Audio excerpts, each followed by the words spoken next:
અમદાવાદમાં પીવાના પાણીની લાઇનમાં ભંગાણ સર્જાયું છે। રામદેવનગરમાં પીવાના પાણીની લાઇનમાં ભંગાણ થતાની સાથે જ પાણીના ફુવારા ઉડતા જોવા મળ્યા હતા।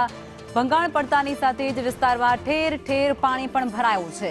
ડ્રેનેજ અને સ્ટ્રોમ વોટર લાઇનની કામગીરી ત્યાં હાથ ધરવામાં આવી હતી, જેમાં લાઇનમાં ભંગાણ થતાની સાથે જ હજારો લીટર પાણીનો વેડફાટ અમદાવાદની અંદર થયો છે। રામદેવનગર એ વિસ્તાર જેની અંદર પીવાના પાણીની લાઇનમાં ભંગાણ થતાની સાથે જ પાણીનો વેડફાટ થયો છે।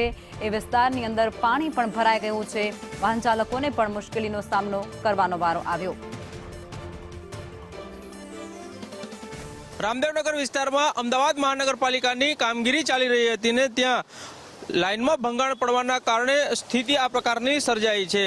આ કોઈ ફુવારાના દ્રશ્યો નથી, પરંતુ પાણીની લાઇન જે છે તેમાં ભંગાણ થયું અને તેના કારણે પાણી જે છે તે લાઇન લીકેજના કારણે બહાર આવી રહ્યું છે અને સમગ્ર વિસ્તાર જે છે તે પાણી થઈ ગયો છે। અહીં દ્રશ્યોમાં જોઈ શકાય છે કે કોર્પોરેશન દ્વારા ડ્રેનેજની કામગીરી કરવામાં આવી હતી અને તેની બાજુમાં જ પાણીની લાઇન જે છે તે પસાર થઈ રહી હતી અને તેમાં લીકેજ થયું છે અને આ લીકેજના કારણે આ પ્રકારની સ્થિતિ જે છે તે જોવા મળી રહી છે।